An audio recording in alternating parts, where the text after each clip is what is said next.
Hindi naman sa pangmamaliit sa kapwa ako mambabatas, pero ang sinasabi ko, constitutional issue. Eh dapat sana isang abogado ang sasagot doon. Baka sakali na magkaintindihan kami. I would like that question to be answered, Mr. Chair. Thank you, Congressman Marcoleta. The Chair would like to recognize the Honorable Congressman Paduan. Thank you, Mr. Chairman. Eh ang sasagot, ang pinasasagot niya si Congressman Paduano. Kaya naman ako nag-react. Mr. Chair, I directed Andali the po, question to you. I am not yet finished my manifestation or answer to the query of the Honorable Marcoleta. Kasi dinidemand yun na ipaliwanag ng chairman eh, di ba? Patapusin mo muna ako kanya. Paano kitang patatapusin? I am addressing my question to the chairman. Bakit ikaw ang magpipilit na sasagot? Hindi mo parang... Congressman Marcoleta would like to Chairman. recognize. Mr. Chairman, I have all the Mr. right. Chair, Paduano, you the have question was addressed to... Congressman Marcoleta, let me first recognize Congressman Paduano. Before you answer, before you recognize him, Congressman Marcoleta, you are out of order. I deserve, Mr. Chair, an answer. 1 minute suspension declared by Chair. Eh pumunta ako sa kanya. Sabi ko, Mr. Chair, huwag naman ganito. I am raising a constitutional issue and you will ask Congressman Paduano to reply. Huwag mo naman kakuha kong insultuhin. Ayun. Ayun, kaya pala nagpapaliwanag kayo doon. Tapos sabi niya, sige, ako, sabi niya, sige, ubayaan mo ako nang bahala dyan. Kaya ako umano. At doon naman kayo, inakbayan naman kayo ni Kong Karams na may pag ganun-ganun pa si Kong Karams, parang sinasabing, di ba? Yun ang ayaw kung nangyayari sa amin eh. Kung mapapansin ninyo, magre-raise ako ng constitutional issue.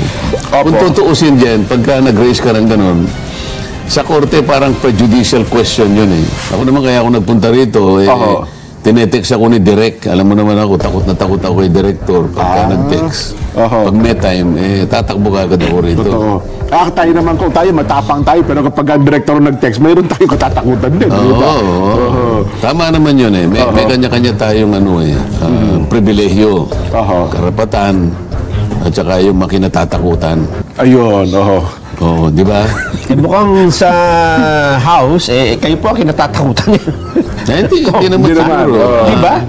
Mukhang pagka nando kayo, nagugulo yung hearing Kong. Napapansin nyo naman siguro, pagka nagpapahayag ako, issue for issue lang tayo. Ayun na nga. Wala, makikita nyo naman consistent tayo. Mula't mula pa, na palagi nating sinasabi, kung ano yung nakasalalay sa mga batas natin. Na dapat sana, yun ang palaging sinusunod.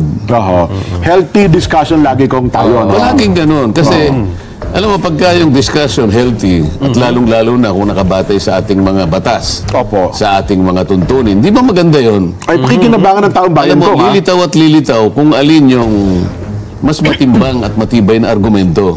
Tama. Makikita nila ngayon kung paano, halimbawa,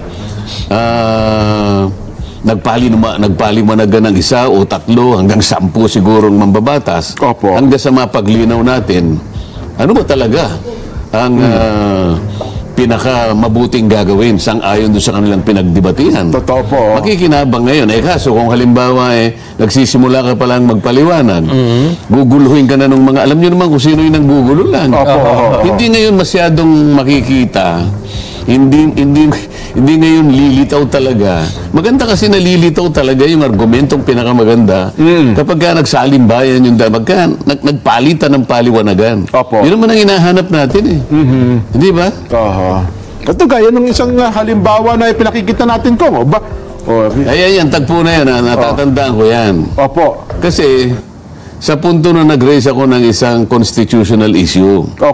Ang gusto kong ipaliwanag, sabi ko, Mr. Chair, maliwanag naman ka ako na dapat sana ay pag-usapan muna natin sapagkat mukha ka kung yung gawain ng COA nakuha natin nang hindi sinasadya. Maring sinadya, maring hindi. Wittingly or unwittingly. Gusto ko ka kung pag-usapan muna natin, merong constitutional issue dito. Akalain mo naman ang sasagot si Congressman Paduano. Hindi naman sa pangmamaliit sa kapwa ako mambabatas, pero ang sinasabi ko, constitutional issue. Dapat sana isang abogado ang sasagot doon. Baka sakali, na magkaintindihan kami. Eh, ang pinasasagot niya si Congressman Paduano. Kaya naman ako nag-react. Kasi Kasi dinidemand yun na ipaliwanag ng chairman di ba? Patapusin mo muna ako kanya. Paano kitang patatapusin? I am addressing my question to the chairman. Bakit ikaw ang magpipilit na sasagot? Hindi mo parang, pumunta ako sa kanya. Sabi ko, Mr. Chair, wag naman ganito. Opo. I am raising a constitutional issue and you will ask Congressman Paduano to reply. Huwag mo naman kako akong insultuhin. Ayun lang. Ayun, kaya pala nagpapaliwanag kayo doon. Tapos sabi niya, sige, Kong, sabi niya, sige, pabayaan mo ako nang bahala dyan. Kaya ako umano. At doon naman kayo, inakbayan naman kayo ni Kong Karams na may pag-ganun-ganun pa si Kong Karams para sinasabing, di ba? Yun ang ayaw kung nangyayari sa amin eh. Kung mapapansin ninyo, magre-raise ako ng constitutional issue. Kung tutuusin dyan, pagka nag-raise ka ng ganun, sa korte parang prejudicial question yun eh. Prejudicial question ang tawag po doon. Halimbawa, ang pinag-uusapan na criminal case. Opo. Ngunit merong isang prejudicial civil action na sa aming tuntunin, kailangang mauna munang ma-resolve yung prejudicial question sapagkat may kinalaman doon sa pagsasaayos o pagdinig doon sa criminal aspect.